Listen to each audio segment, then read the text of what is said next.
Hi there, I'm Emma, and I'm obsessed with shopping. Before I continue, please like and subscribe. I go to the mall every day and shop at the most exclusive boutiques. I'll take the Balenciaga dress, 3 of the Louis Vuitton shoes, and 4 of your most expensive handbags. One time, I found the most perfect dress for the rental formal. It fit like a glove and made me look like a princess. I swear it was made for me. But when I went to the counter to pay for it, the most terrible thing happened. Miss, your credit card has been declined. I was shocked. No way that could be right. I wasn't even using my card. It was my dad's. I borrowed it from his wallet because mine was maxed out. I had only been using it for 2 days. Try it again. There must be some mistake. The clerk ran the card 3 more times and it still didn't work. Then I saw this witch, Shelly, from my school smirking at me. If I didn't act now, she'd snag my dress. So I took drastic measures. I snatched the dress off the counter. I'll pay you back tomorrow, I promise. This dress is meant for me. I can't let it go. Then I darted toward the door, but the security guard tackled me. 10 minutes later, my parents picked me up, and they were furious. They convinced the store not to press charges. No more credit cards and no more shopping. But Dad, it's not my fault your credit card got declined. My parents got so mad, their faces turned bright red. Emma, your behavior is unacceptable. You spend money like it grows on trees. Technically, money is made of a special currency paper composed of 75% cotton and 25% linen. And since cotton comes from trees, then actually… That's not the point. Money comes from hard work and you need to learn that. What Dad said next turned my world upside down. Our trip to the Cayman Islands is canceled. You're getting a summer job to pay off your debts. I was devastated. It was totally unfair. I begged him to reconsider, but he insisted, so I decided to try getting a job at one of my favorite clothing stores. I totally impressed the manager with my fashion knowledge, and he hired me on the spot. There was just one problem. The job came with a great employee discount. I could buy twice as many clothes for the same price.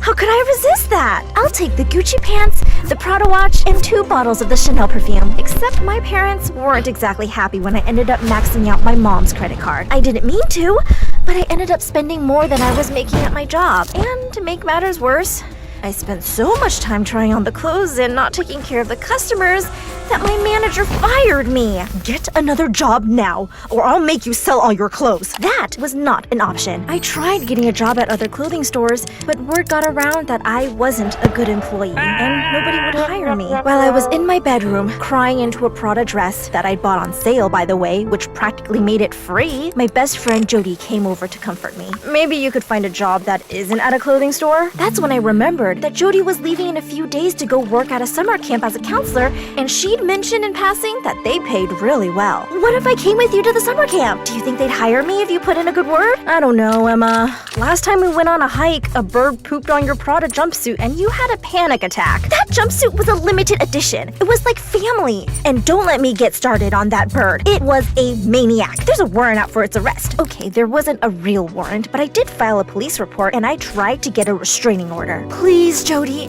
I really need that job. If I have to sell my clothes, I might as well die. Fine, I guess it will be fun to hang out together all summer, but you better not make me look bad. Jody got me the job, and I spent the next few days planning all the cute outfits I was going to wear. On the first day, I was so surprised. I couldn't believe how beautiful the camp was, and even better, Jody and I had a cabin all to ourselves. It was like being paid to go on vacation. But the best part was when I saw this beautiful boy named Daniel chopping wood. He had the most gorgeous smile, the perfect body, and those sparkly green eyes. He was so hot, and I almost forgot to breathe. Oh my god, that Daniel guy is totally staring at you. Really? I wanted to go speak to him right then, but the kids started arriving and I had to help show them to their cabins. Later that day, I saw Daniel at the lake teaching a group of kids how to kayak. Even in his bright orange life vest, he still looked good. He was patient and kind with the kids too. He was totally perfect. He caught me staring at him, and I felt my cheeks get hot. I tried to run away, but somehow my legs refused to move. Are you lost? No, I was just… He didn't give me time to make up an excuse. If you came here thinking you could slack off and spend the whole time working on your tan, think again. What the heck? Why was this guy being so rude? I'm here to work just like you. In those clothes? What's wrong with my clothes? Nothing, if you're going to the mall. This is summer camp, not a fashion show. My outfit was totally cute, and apparently Daniel wasn't as perfect as he looked. I was so angry, steam came out of my ears. I tried to storm off, but my heel got stuck in some mud and I couldn't move. Having trouble there, princess? princess? No, I'm just enjoying the scenery. I wasn't sure he believed me, but I had more important things to worry about, like what the mud was doing to my new Louis Vuittons. I yanked my foot up, lost my balance, and ended up falling flat on my butt in the mud. My outfit was ruined. Suddenly, I burst into tears. Daniel raced to my side. Are you hurt? Is anything broken? My outfit is ruined. I threw myself into Daniel's big, strong arms. Calm down. It's just mud. Trust me, you'll survive. But maybe you should go back to the city. You don't belong here. Daniel and the kids walked away. I was so distraught and embarrassed that Jody had to come to my rescue. She walked with me to our cabin and sat by my side as I mourned the loss of my shoes. That night, I couldn't get Daniel out of my mind. I dreamed of us wearing matchy Balenciaga sweatsuits as we kissed by the lake and danced under the moonlight. Every time I saw Daniel at camp, my heart skipped a beat and I just knew we were meant to be together. So I recruited Jody to help. I think Daniel is my soulmate. Are you sure about that? Last time you spoke, things didn't go so well. Daniel just needs to meet the real me. Or at least the new Emma that loves the outdoors. I'll be a camping dynamo, a female Tarzan. Emma, that's not you at all. It could be. This is a really bad idea. I ignored Jody. She knew nothing about love. Sure, Daniel was rude to me before. He was playing hard to get. He was like a great pair of shoes during a hot sale. If you wanted them bad enough, you might have to bribe a sales clerk or shove through a crowd of crazy, fire-breathing bargain shoppers. But in the end, it was always worth it. So I hatched a plan. I signed up to help with a bunch of activities that I knew Daniel would be attending. How hard could this outdoor stuff be? Campfire cooking sounded pretty fun. I was a bit of a foodie, always going to the best restaurants. I didn't think I'd actually have to build the campfire myself. And of course, Daniel was there to witness my failure. That's never going to light. Yes, it will.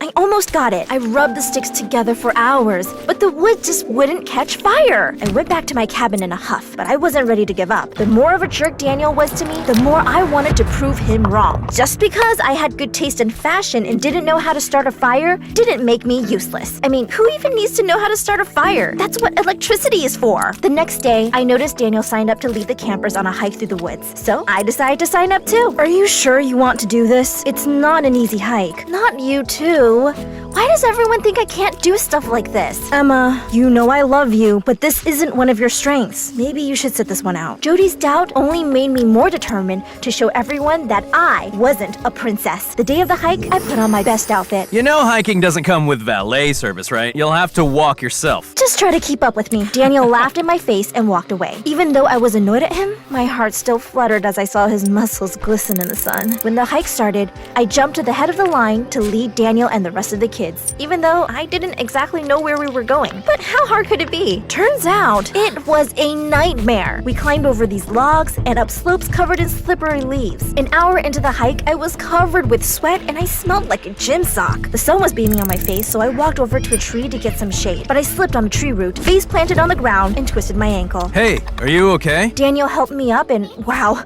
he was strong. I'm fine. It's no big deal. I was totally lying. My ankle hurt so bad I wanted to scream, but I didn't want Daniel to think I was weak. I should have been paying better attention. It's not your fault. That tree root came out of nowhere. They can be sneaky like that. He was actually kind of funny when he wasn't being a jerk. Yeah, I'll remember to look both ways before crossing the woods next time. Daniel smiled at me. Then something strange started happening. Butterflies filled my stomach, my heart raced, and my skin felt all tingly. Okay, princess, we should get moving. Will you be my Prince Charming? What? Did I really just say that? I meant this is alarming. I'm usually so graceful, like a dove. No, a swan. You like swans, don't you? They're beautiful, and I heard they mate for life. That's so romantic, right? I batted my eyes and leaned in close, hoping I could snag a kiss. I guess. Next time, wear some better shoes, Your Highness. I came crashing back down to earth, and it hurt more than tripping over that stupid root. I decided to ignore Daniel and carry on walking, even though my ankle was really painful. I did my best to hide it, but soon I was falling behind the group. 9-year-olds half my height were outpacing me, but the last thing I needed was for Daniel to have another reason to make fun of me, so I pushed through. But when I looked up, I realized I was all alone and totally lost. Okay, Emma,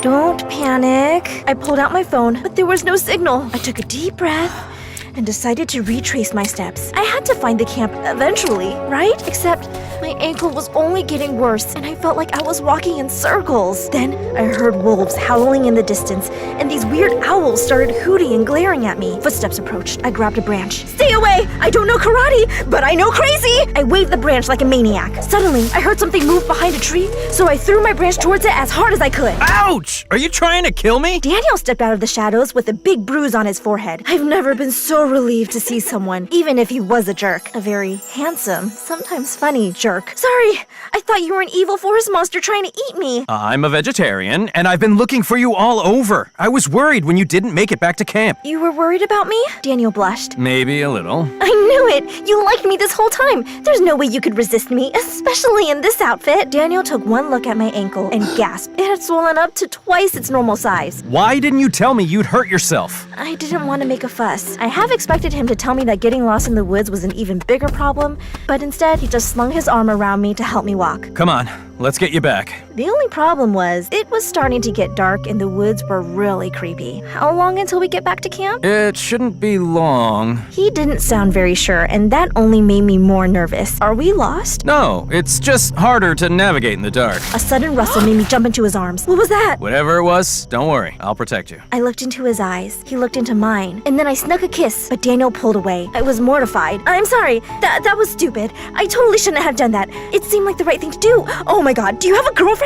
Is that why you didn't want me to know you liked me? Emma? I swear I'm not a homewrecker. I bet she's pretty and loves camping and building homes for the poor. Emma, please. It's just that I wasn't expecting that. It caught me by surprise. I totally wasn't ready, but now... Daniel pulled me close, then kissed me, and it was magical. Daniel scooped me into his arms and carried me the rest of the way. After about half an hour, I spotted lights through the trees. There's the camp! See? I knew where we were going the whole time. Sure you did, my hero. Every princess needs her knight, doesn't she? Daniel took me straight to the medic. The medic told me I needed to stay off my ankle for a while, which meant I couldn't do anything even if I wanted to. I spent the next day lying in bed, and it made me realize that I hadn't thought about shopping the whole time I was at the camp. Jody and Daniel took turns checking on me. Daniel and I even had a romantic dinner by the campfire. A couple weeks later, camp was over and I'd made enough money to pay off my debt. I should have been happy, but my heart sank. What's wrong, princess? I'm going to miss this place, and I don't know what I'll do without you.